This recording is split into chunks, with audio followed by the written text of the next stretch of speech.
There is a specific kind of exhaustion that nobody around you seems to understand.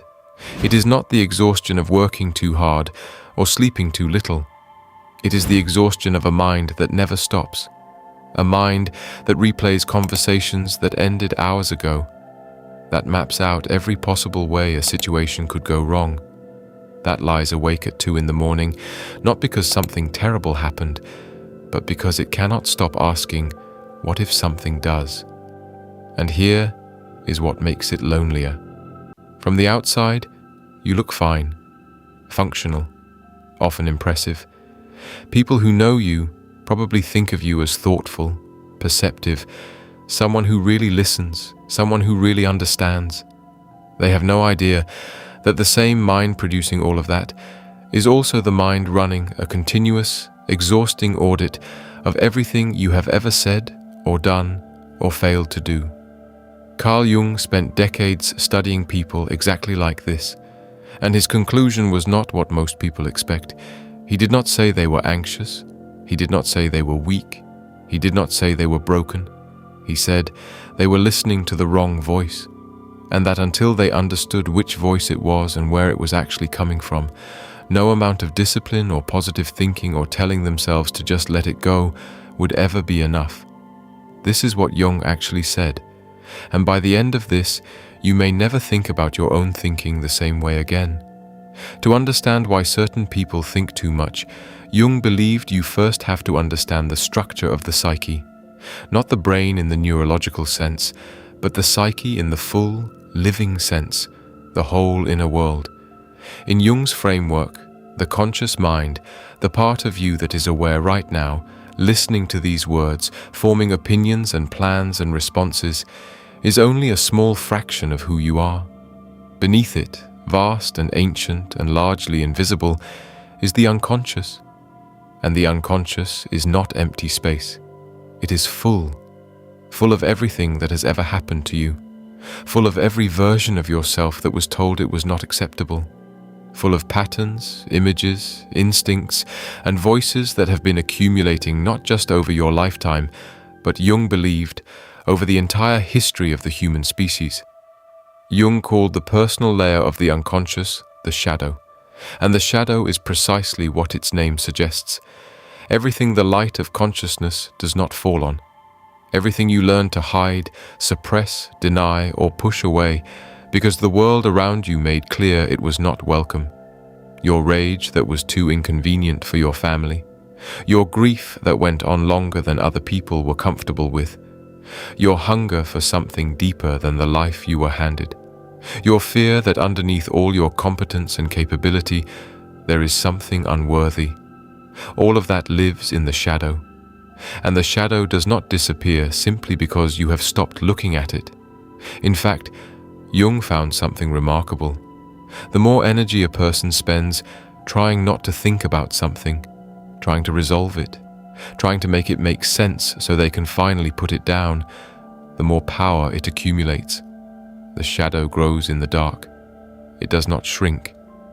And here is the direct connection to overthinking that Jung identified. Most of what chronic overthinkers are actually doing underneath the surface content of their thoughts is circling the shadow. Jung had a specific term for this. He called them complexes. A complex, in the Jungian sense, is not simply a problem or a hang-up in the casual way we use the word today. A complex, it hijacks the thinking function and sends it running in circles, not because running in circles will help, but because the complex is trying to protect you from something it learned was dangerous a long time ago. This is why Jung was so clear that thinking harder about the content of your rumination is almost never the solution. The problem is not in the content. The problem is in the complex underneath it. And complexes are not reached through logic. They are reached through a completely different kind of attention. There is another layer to this that Jung called the inferior function, and this concept, once you understand it, explains something about overthinkers that almost nothing else does. Jung believed that every person has a dominant way of engaging with the world. Some people lead with thinking, some with feeling, some with sensation, and some with intuition. And whatever your dominant function is, its opposite exists in the unconscious, undeveloped, raw, and easily overwhelmed. For people whose minds are exceptionally strong analytically, people who are naturally precise and thorough and good at seeing every angle of a problem, the inferior function is almost always feeling. Pure, unmediated emotional experience that has not been processed through thought. And the inferior function, because it lives in the unconscious, is connected directly to the shadow. When it erupts, it does not come up calmly or cleanly. It comes up with the full force of everything that has been buried alongside it. This is why overthinkers often describe a feeling beneath all the thinking that they cannot name.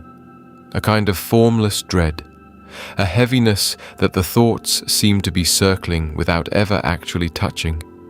The thoughts are the mind's attempt to process something through its strongest tool, analysis, when what is actually needed is something it has very little practice with, simply feeling it. Jung said this plainly. The thinking type suffers not from too much thought, but from too little feeling. The mind spins because it is trying to do the work that only the heart can do, and no amount of analysis, however sophisticated, can resolve an emotion that has never been allowed to simply exist. Here is the part of Jung's framework that most directly speaks to the overthinker's experience. And it begins with a concept he called the dialogue with the unconscious. Jung did not believe the solution to overthinking was silence. He did not believe it was distraction or positive reframing or telling yourself that the thoughts are just thoughts. He believed it was something far more direct. He believed you had to turn around and face what the thoughts were actually about. He developed a practice he called active imagination.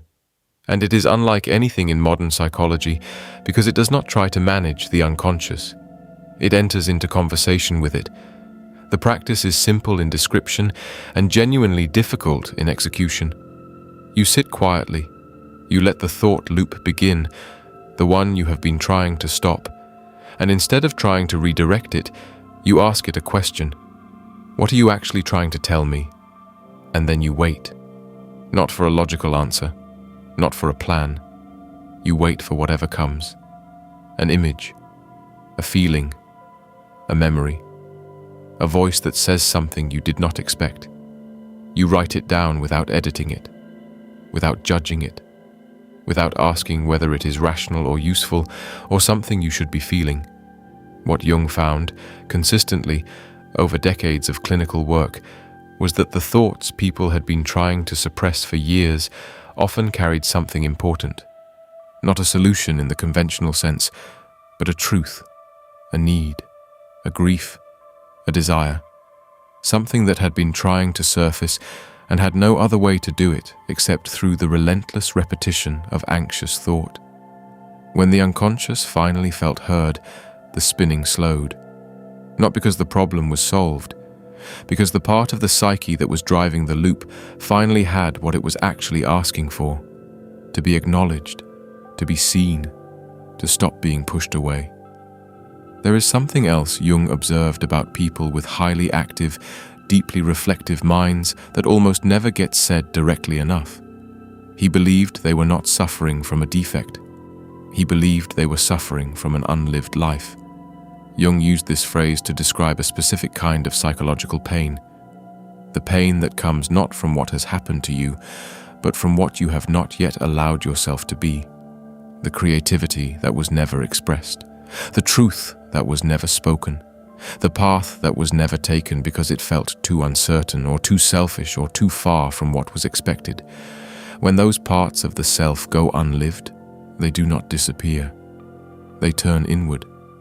And a mind that is exceptionally sensitive, exceptionally perceptive, exceptionally capable of holding complexity, begins to consume itself.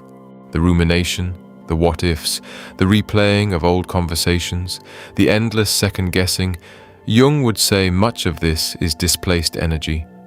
The energy of a self that is trying to express something and finding no outlet. So it turns back on itself. It generates heat without light, motion without movement.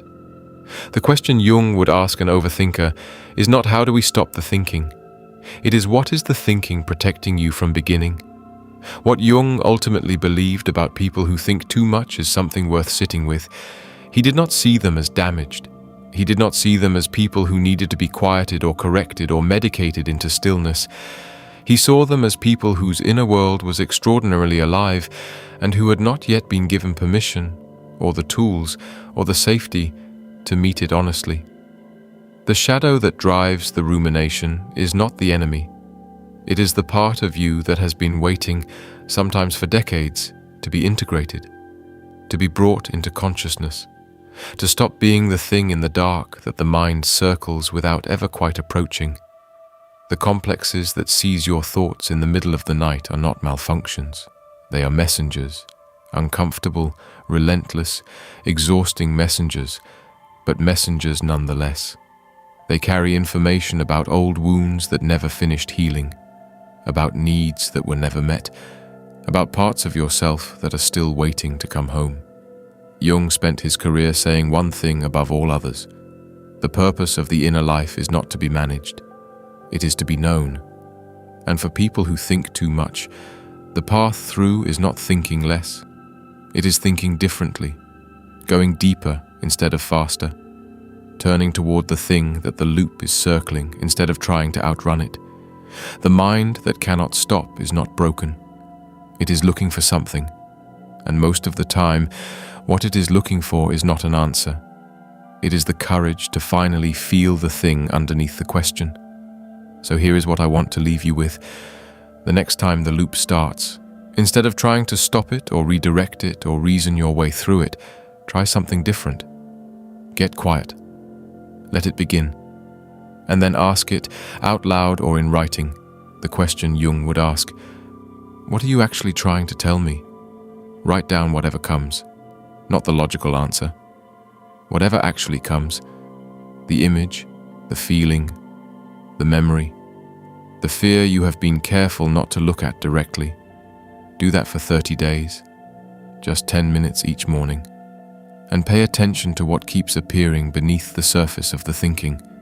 Jung believed that the unconscious is not trying to destroy you, it is trying to complete you. And every thought loop, every sleepless 2 in the morning, every what if that will not let you rest, is in its own difficult, exhausting way an invitation to go deeper into who you actually are. The mind that thinks too much is not your obstacle. It is, if you are willing to listen to it differently, your way in. If this reached something in you, leave one word in the comments that describes what your mind does when it will not stop. Just one word. You will find you are not the only one. And if you know someone who lies awake thinking when the world has gone quiet, send them this. It might be exactly what they needed to hear. I will see you in the next one.